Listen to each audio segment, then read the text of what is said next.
বৰ্তমান অসমৰ বিভিন্ন মহাবিদ্যালয় বিশ্ববিদ্যালয়সমূহত নামভৰ্তিৰ নামত এক বুজন পৰিমাণৰ ধন দি ছাত্ৰ ছাত্ৰীসকলে নামভৰ্তি কৰিব লগা হৈছে কিয়?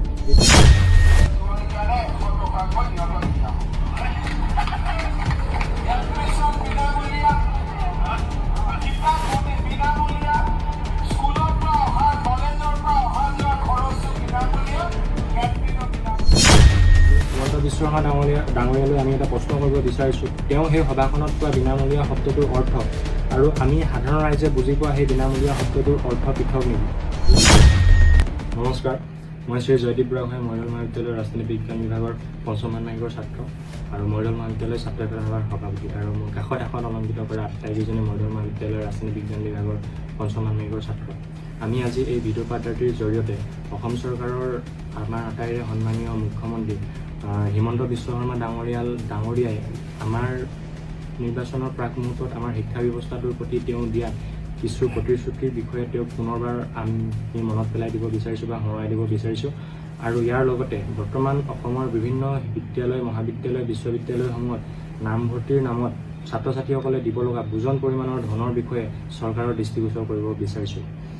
এই ক্ষেত্ৰত আমি প্ৰথমেই হিমন্ত বিশ্ব শৰ্মা ডাঙৰীয়াই নিৰ্বাচনৰ প্ৰাক মুহূৰ্তত এখন নিৰ্বাচনী সভাত আমাৰ অসমৰ শিক্ষা ব্যৱস্থাটোৰ বিষয়ে কেনেধৰণৰ বক্তব্যৰে কি মন্তব্য আগবঢ়াইছিল এই বিষয়ে এটা সৰু ভিডিঅ' আপোনালোকৰ আগত দাঙি ধৰিব বিচাৰিছোঁ।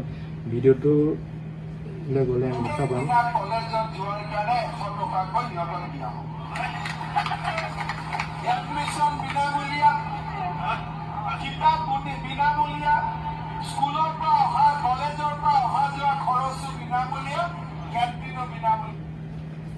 কথাটো হ'ল কি, সকলোবিলাক বিনামূলীয়া। স্কুলৰ পৰা অহা যোৱা ফিজ বিনামূলীয়া, কেণ্টিন বিনামূলীয়া, এডমিশ্যনটো বিনামূলীয়া, কিতাপ বিনামূলীয়া। এতিয়া মাক বাপেকৰ পৰা কোনো পইচা ল'বলগীয়া কথা নাথাকে যে সকলোবিলাক বিনামূলীয়া। তেনেহ'লে হিমন্ত বিশ্ব শৰ্মা ডাঙৰীয়ালৈ আমি এটা প্ৰশ্ন কৰিব বিচাৰিছোঁ। তেওঁ সেই সভাখনত কোৱা বিনামূলীয়া শব্দটোৰ অৰ্থ আৰু আমি সাধাৰণ ৰাইজে বুজি পোৱা সেই বিনামূলীয়া শব্দটোৰ অৰ্থ পৃথক নেকি?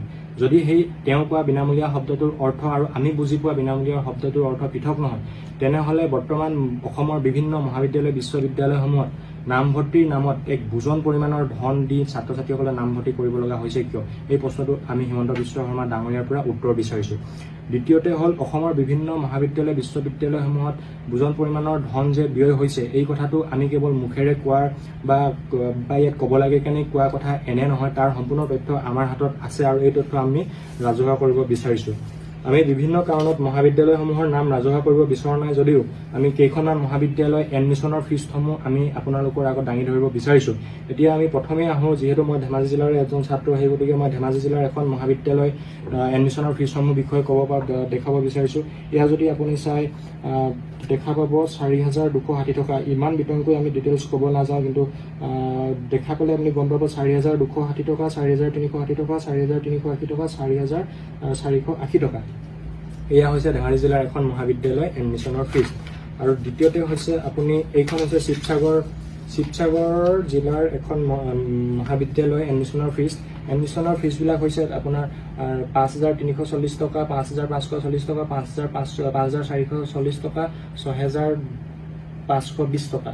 এইবিলাক ইয়াত সকলো কেটেগৰী ৱাইজত মেজৰ ছাবজেক্ট, নন মেজৰ এনেদৰে পৃথক কৰি দিয়াৰ কাৰণে আমি ইমান ডিটেইলছকৈ পোৱা নাই, কিন্তু এডমিশ্যনৰ ফিজসমূহ মূলতঃ সেনেকুৱা ধৰণৰ। আৰু এখন বিদ্যালয় আমি ডিব্ৰুগড় জিলাৰ এখন বিদ্যালয় আমি এডমিশ্যনৰ ফিজসমূহ বিষয়ে ক'ব বিচাৰিছোঁ। তাত কেটেগৰী ৱাইজত APL সকলৰ আছে 5,820 টকা, BPL সকলৰ আছে 850 টকা আৰু BSc সকলৰ বাবে আছে 15,000। হয়তো BSc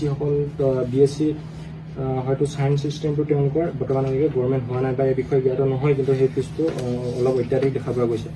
দ্বিতীয়তে আমি এখন চিলাপথাৰৰ এখন নাম উল্লেখ নকৰোঁ, চিলাপথাৰৰ এখন মহাবিদ্যালয় এডমিশ্যনৰ ফিজসমূহ দেখাব বিচাৰিছোঁ। এয়া চাওক আপুনি 5,190 টকা হৈছে এখন মহাবিদ্যালয় এডমিশ্যনৰ ফিজ। ইয়াৰ পাছতে আমি আৰু এখন মৰিয়নিৰ ৰূপজ্যোতি কুৰ্মীৰ আমাৰ আটাইৰে শ্ৰদ্ধাৰ ৰূপজ্যোতি কুৰ্মী ডাঙৰীয়াৰ সমষ্টিৰ এখন বিদ্যালয় দেখাব বিচাৰিছোঁ। বিদ্যালয়খনৰ এডমিশ্যনৰ ফিজ হৈছে 5,350 টকা। এয়া হৈছে আমাৰ বৰ্তমান মহাবিদ্যালয়সমূহৰ এডমিশ্যনৰ ফিজ। এতিয়া ইয়াত কথাটো হ'ল কি, এতিয়া চৰকাৰী পক্ষই বা বিভিন্ন মাধ্যমসমূহে আমালৈ আঙুলি টুৱাব পাৰে যে এইসমূহ হৈছে APL ছাত্ৰ ছাত্ৰীসকলৰ বাবেহে ফিজ। ঠিক আছে, এইসমূহ হৈছে APL ছাত্ৰ ছাত্ৰীসকলৰ বাবে ফিজ। কিন্তু BPL ছাত্ৰ ছাত্ৰীসকলৰ বাবে যদি আপুনি ফিজটো চাব যায়, এতিয়া ইয়াত দেখা পাব এইখন এখন ধেমাজি জিলাৰ এখন কলেজৰ এডমিশ্যনৰ ফিজ হৈছে আপোনাৰ 600 টকা আৰু এখনৰ ফিজ হৈছে 700 টকা। এতিয়া কথাটো হ'ল কি, এতিয়া যে এই 600 টকা আৰু 700 টকা আপোনালোকৰ আগত দেখাইছোঁ, আচলতে এই 600 টকা আৰু 700 টকা BPL ছাত্ৰ ছাত্ৰীসকলৰ কাৰণে চৰকাৰে যিটো নিৰ্ধাৰণ কৰিছে, এইটো আচলতে দেখিবলৈ আৰু শুনিবলৈহে ভাল। কাৰ্যক্ষেত্ৰত কিন্তু ইয়াত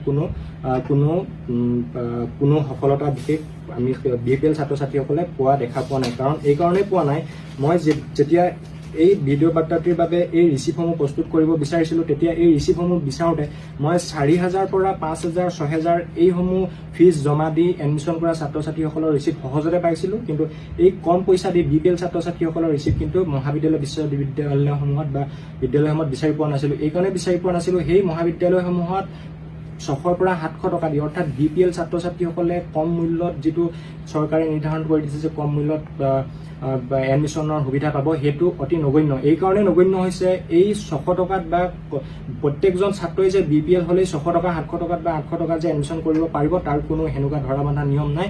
তাৰ কাৰণে কিছুমান গাইডলাইন দিছে। এজন ছাত্ৰই ভুলবশতঃ এখন ছাবজেক্টতো যদি বেক লাগে বা এখন ছাবজেক্ট যদি উপস্থিত থাকিব নোৱাৰে, সেই ছাত্ৰজনে সম্পূৰ্ণ পইচা আদায় কৰিব লাগিব। আৰু কোনো এজন ছাত্ৰই যদি ক্লাছত বিভিন্ন মহাবিদ্যালয়সমূহৰ গাইডলাইন অনুসৰি যাতে ক্লাছত যদি 80 পৰা 90% যদি কোনো এজন ছাত্ৰই যদি উপস্থিত থাকিব নোৱাৰে, তেওঁ এই সুবিধাৰ পৰা বঞ্চিত হ'ব। অৰ্থাৎ আমি এই দৃষ্টিকোণৰ পৰা দেখা চালে গম পাওঁ, অসমৰ আটাইসমূহ মহাবিদ্যালয়ৰে প্ৰায় 70 পৰা 80% BPL ছাত্ৰ ছাত্ৰীয়ে পইচা অৰ্থাৎ 4,000 পৰা 5,000 সমুদায় ধন ব্যয় কৰি এডমিশ্যন কৰিব লগা হৈছে।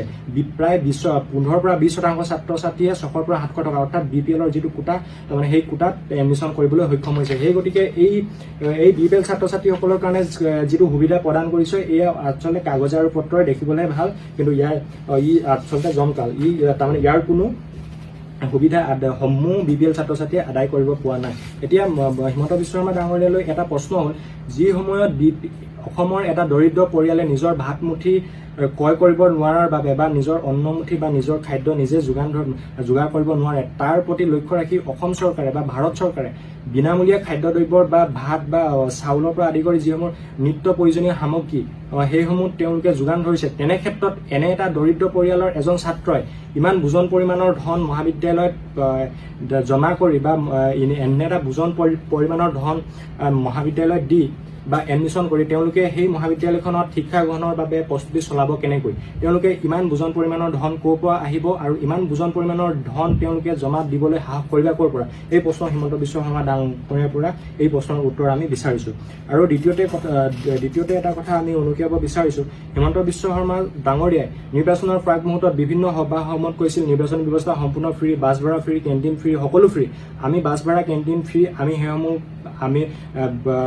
তলতীয়া কথাৰ বিষয়ে আমি ক'বলৈ নাযাওঁ, কিন্তু ছাত্ৰ ছাত্ৰীসকলৰ সম্পূৰ্ণ বিনামূলীয়া আৰু সম্পূৰ্ণ বিনামূলীয়াকৈ এডমিশ্যন আৰু সম্পূৰ্ণ বিনামূলীয়াকৈ পাঠ্যপুথিসমূহ বা লাইব্ৰেৰীতে সম্পূৰ্ণ পাঠ্যপুথিসমূহ যোগান ধৰাৰ ব্যৱস্থা আজিলৈকে নাই। তেনে ক্ষেত্ৰত তেওঁলোকে এই তলতীয়া কথাৰে নিৰ্বাচনী জয়ৰ স্বাৰ্থত লাইব্ৰেৰী ফ্ৰী, বাছ ভাড়া ফ্ৰী, কেণ্টিন ফ্ৰী এনেধৰণৰ তলতীয়া বা বেজেৰুৱা কথা কৈ আমাৰ ছাত্ৰ ছাত্ৰীসকলৰ আচলতে মন জয় কৰিবলৈ চেষ্টা চলাইছিল। এই ক্ষেত্ৰত আমি তেওঁক এটা প্ৰশ্ন কৰিব বিচাৰোঁ, তেওঁ এজন ইমান উচ্চ শিক্ষিত ব্যক্তি হৈ তেওঁ এজন অসমৰ অভিজ্ঞ ৰাজনৈতিক হিচাপে তেওঁ ইতিমধ্যে পৰিচিত হৈছে। তেনে ক্ষেত্ৰত তেওঁ নিজৰ দায়িত্ববোধ বোলা একো বস্তু নাই নেকি? অসম চৰকাৰৰ বা অসমৰ ছাত্ৰ ছাত্ৰীসকলৰ তেওঁৰ স্বাৰ্থত তেওঁ একো কাম কৰিব নিবিচাৰে নেকি? তেওঁ কেৱল নিৰ্বাচন প্ৰচাৰত বা নিৰ্বাচনত জয় কৰিবৰ স্বাৰ্থতে সম্পূৰ্ণ বিনামূলীয়া শিক্ষা ব্যৱস্থা বা বাছ ভাড়া বিনামূলীয়া, কেণ্টিন বিনামূলীয়া এনেকুৱা ধৰণৰ তলতীয়া মন্তব্য তেওঁ কৰে নেকি? এই প্ৰশ্ন আমি হিমন্ত বিশ্ব শৰ্মা ডাঙৰীয়াৰ পৰা উত্তৰ বিচাৰিছোঁ। আৰু এটা কথা আমি অনুভৱ কৰোঁ, আমাৰ আটাইৰে অনুভৱ কৰোঁ, আমি এই ক্ষেত্ৰত সহমতো মত পোষণ কৰিছোঁ যে এখন স্বাধীন ৰাষ্ট্ৰত জন্ম লাভ কৰা প্ৰত্যেকজন সন্তানে সেই ৰাষ্ট্ৰখনৰ পৰা বা এখন স্বাধীন ৰাষ্ট্ৰত জন্ম লাভ কৰা প্ৰত্যেকটি শিশুৱেই এই ৰাষ্ট্ৰখনৰ পৰা উন্নত মানদণ্ডৰ আৰু সম্পূৰ্ণ বিনামূলীয়াকৈ শিক্ষা গ্ৰহণৰ সুবিধা পোৱাটো তেওঁৰ মৌলিক অধিকাৰ বুলি আমি ভাবোঁ বা আমি বিবেচনা কৰোঁ, আমি বিবেচনা কৰি সেনেধৰণে পাওঁ।